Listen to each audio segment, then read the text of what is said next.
tayo para sa ating pangalawang reklamo na isa ring biktima ng isang scam, no? Isang OFW patungkol sa investment scam na di umano'y bilyon-bilyon ang natangay.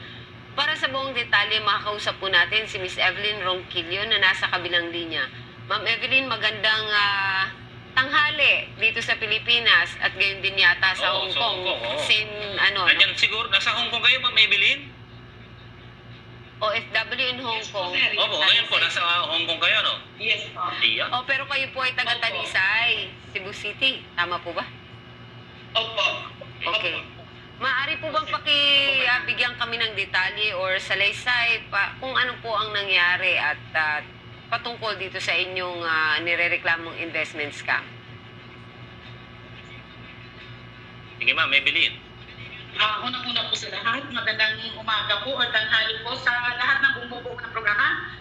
Nagpapasalamat po ako na binigyan niyo po ng pansin yung reklamo namin. Isa po ako sa doon, ma'am, sa biktima. Actually po, hindi ko po siya na-meet ng personal, pero sa lahat po, simula po na nag-umpisa ako bilang isang member, araw-araw po siya nagla-live.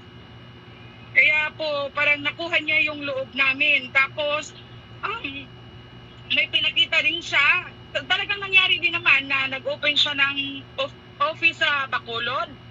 Pati doon yung mga member doon na nadamay din. Tapos, may mga din po siya sa mismong Cavite Ternate po. Marami po siyang picture doon na minute nung time na nag-ano pa yung company sinasabi niya. Nakuha po ako po, ma'am. Alam ko naman po na pag ganito, too good to be true, pero gaya nga po ng kagustuhan ng maraming kumita, nag-grab na din po ako sa opportunity.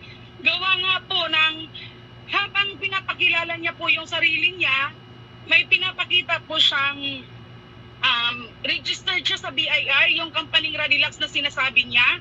Tapos meron din po siyang pinapakitang certification galing po sa Security and Exchange Commission po. Kaya po doon po na yung tiwala namin, siguro totoo to. Kasi yung iba namang platform na online, hindi naman ganoon. Walang pinapakita ng mga register. Ma'am Evelyn, matanong ko lang po, sino po ang inyong inirereklamo at kung anong kumpanya po siya nanggaling, kung alam po natin?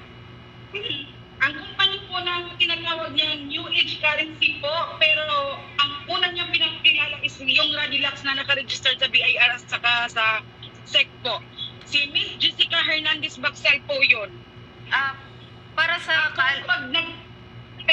Yes, ma'am. Parang, sir... pamilyar nga ito, pamilyar, no? Nirereklamo ninyo, no? Kasi nagkaroon na po dati na... Mga complainant. Ng complainant, no? Same name and at the same time, marami din po silang mga nagreklamo. Kung kahit natulungan na po yan sila ng sumunyo action agad at kasalukuyan. Nakapag-file na iba sa kanila, no? Yes, na proseso na rin naman.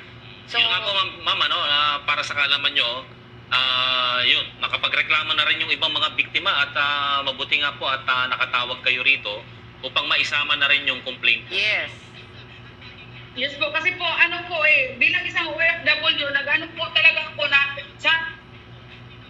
ang kailangan po is personal na magsampa. Kaya bilang tulong po sa lahat ng pong member na nabiktima niya, kaya dumulong po ako sa tanggapan po niyo. Tama po yun. Siguro, Pam, itanong ko lang dito kay Ma'am Evelyn. Kailan po ba kayo nag-invest? Nandito pa kayo sa Pilipinas o nandyan na kayo sa Hong Kong? Dito na po ako sa Hong Kong, sir. Dito na po ako sa Hong Kong kasi nangyari po yun is first week po ata ng July yung first talaga na naglagay po ako. At natanong na ba natin kung magkano yung na-invest ni Ma'am Evelyn? Hindi pa. Ma'am Evelyn, magkano po lahat yung na-invest nyo? Kasi nabanggit nyo rito na parang libo-libo o bilyon-bilyon, no? Bilyon-bilyon yung na-scam nito. Sa inyo po, Ma'am Evelyn, magkano po na yung na-i-invest nyo po rito? Ma'am Evelyn, magkano po yung na-invest po natin dito, Ma'am Evelyn? Kulang-kulang 300,000 po, sir. What? 500? 300,000? 300,000 po. 300,000. Ako, napakalaking at pinabanggit nyo na marami ring naloko nito, no? Opo, sobra-sobra. Hindi lang po pala milyon-milyon, sir. Bilyon-bilyon. Oo, ibig sabihin madami. Sa tansya niya, no? Bilyon-bilyon. Ibig sabihin madami. Kami marami pa.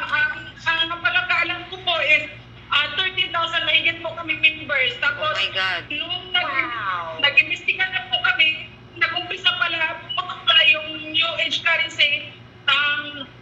Ano daw po yun, tawagin po, La Union po. Tapos nung nalaman po namin, taga La Union din po pala yung nagpapakilala CEO na si Miss Jessica Hernandez Bacsal. Tapos ang pagkakalam po namin, lahat po ng mga team leader namin kasabwat at saka taga doon po sa kanila.